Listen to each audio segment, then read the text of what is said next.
మహబూబ్ నగర్ సభలో నరేంద్ర మోడీ తెలంగాణకు చాలా ఏవైతే వాగ్దానాలు చేశారో దానికి సంబంధించిన అప్డేట్స్ కి సంబంధించి మా ప్రతినిధి అందజేస్తారు కిషోర్. ముఖ్యంగా తెలంగాణలో పసుపుకు సంబంధించి ఎన్నో బోర్డు ఏర్పాటు చేయాలని ఎప్పటి నుంచో తెలంగాణ రైతులు కలగంటున్నారు. ఈ రోజు పాలమూరు బహిరంగ సభలో ప్రధాని నరేంద్ర మోడీ పసుపు రైతుల కళ నెరవేర్చారని చెప్పవచ్చు. ముఖ్యంగా దేశంలో మొదటిసారిగా నిజామాబాద్ కేంద్రంగా పసుపు బోర్డు మొట్టమొదటి పసుపు బోర్డు ఏర్పాటు చేయనున్నది. గతంలో చూసినట్లయితే ముఖ్యంగా నిజామాబాద్ రాజకీయాలు పూర్తి స్థాయిలో ఈ పసుపు బోర్డు చుట్టే తిరిగాయని చెప్పవచ్చు. గతంలో ఎన్నికల్లో అటు పసుపు బోర్డు ఏర్పాటు చేస్తామని తీసుకొస్తామని హామీ ఇచ్చిన బీఆర్ఎస్ పార్టీని నెరవేర్చకపోవడంతో అటు ఓడించిన పరిస్థితి. అయితే అదే సమయంలో ఎంపీ అరవింద్ 100 రోజుల్లో పసుపు బోర్డు ఏర్పాటు చేస్తామని కూడా హామీ ఇచ్చారు. ఈ నేపథ్యంలో పూర్తి స్థాయిలో గత 4 సంవత్సరాలుగా దీనికి సంబంధించి సానుకూలంగా ఇతర నాయకులను కూడా కలిసి వచ్చారు. ఈ నేపథ్యంలో ఈ రోజు పాలమూరు సభకు వచ్చిన ప్రధాని నరేంద్ర మోడీ కొద్దిసేపటి క్రితమే పసుపు బోర్డును ఏర్పాటు చేస్తున్నాం, పసుపు రైతుల కళ నెరవేరుస్తున్నామంటూ కూడా అటు బహిరంగ సభలో ప్రకటన చేసిన పరిస్థితి మాత్రం కనిపిస్తుంది. అయితే అక్టోబర్ 3న ఇటు నిజామాబాద్ సంబంధించే జీజీ కాలేజ్ గ్రౌండ్ లో బీజేపీ బహిరంగ సభతో పాటు పలు అభివృద్ధి కార్యక్రమాలు ఉన్నాయి.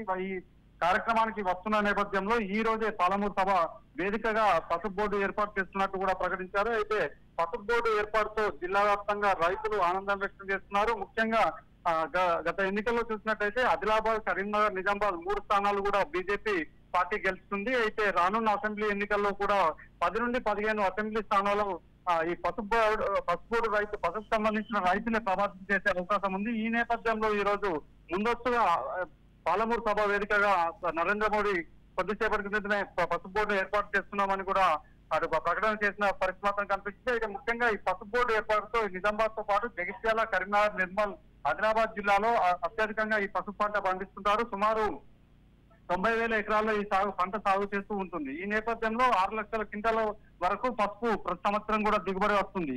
అయితే చాలా కాలంగా పసుపుకు గిట్టుబాటు ధర లేదు. అలాగే పసుపు వంగడాలు పండించడంలో రైతులు వెనుకబడ్డారనే ఆరోపణలు ఉన్నాయి. ఈ నేపథ్యంలో పసుపు బోర్డు ఏర్పాటు చేసినట్లయితే పూర్తి స్థాయిలో రైతులు సుమారు 3 నుండి 4 లక్షల రైతులు ఈ పసుపు బోర్డు వల్ల లబ్ధి పొందే అవకాశం ఉంది. అయితే పసుపు బోర్డు ఏర్పాటు చేయడం వల్ల సుమారు గిట్టుబాటు ధర వస్తుంది. అలాగే శాస్త్రవేత్తలు కూడా పసుపు రైతుల దగ్గరికి వెళ్లి కొత్త వంగడాలు ఏర్పాటు చేయడంతో వారికి సూచనలు ఇస్తారనే ముఖ్యంగా తెలుస్తుంది. అయితే చాలా వరకు కూడా ఈ పసుపు బోర్డు ఏర్పాటుకు సంబంధించి గత 6 సంవత్సరాలుగా జిల్లాలో ధర్నాలు అలాగే రాస్తారోకలు పసుపు రైతులు చేస్తూ వస్తున్నారు. గత ఎన్నికల్లో సుమారు 70 మంది రైతులు కూడా పసుపు బోర్డు ఏర్పాటు చేయకపోవడంతో లోక్సభ స్థానానికి నిజామాబాద్ లోక్సభ స్థానానికి 70కి పైగా రైతులు నామినేషన్లు వేసిన పరిస్థితి. అయితే ఈసారి కూడా ఇదే పరిస్థితి ఉండే అవకాశం ఉన్న నేపథ్యంలో అటు పసుపు రైతుల కళని నిజం చేస్తూ కొద్దిసేపటి క్రితమే ప్రధాని నరేంద్ర మోడీ పూర్తి స్థాయిలో పసుపు బోర్డును ఏర్పాటు చేస్తున్నాం, పసుపు రైతుల కళ నెరవేరుస్తున్నాం అంటూ కూడా కొద్దిసేపటి క్రితమే ప్రకటన చేశారు. దీంతో అటు జిల్లా వ్యాప్తంగా అలాగే ఇతర చోట్ల ఉన్న ఉత్తర తెలంగాణ వ్యాప్తంగా పసుపు రైతులు ముఖ్యంగా పసుపు రైతులు ఆనందం వ్యక్తం చేస్తున్న పరిస్థితి మాత్రం కనిపిస్తుంది.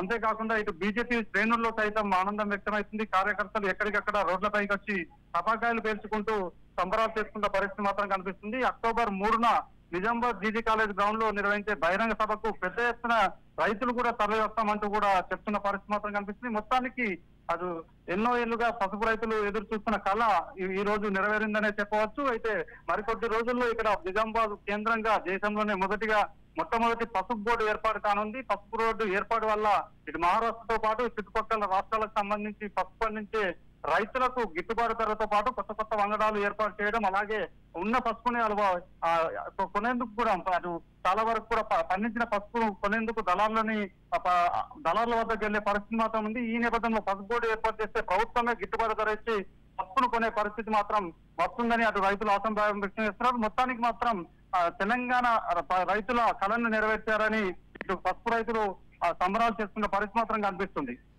Right, thank you Kishore.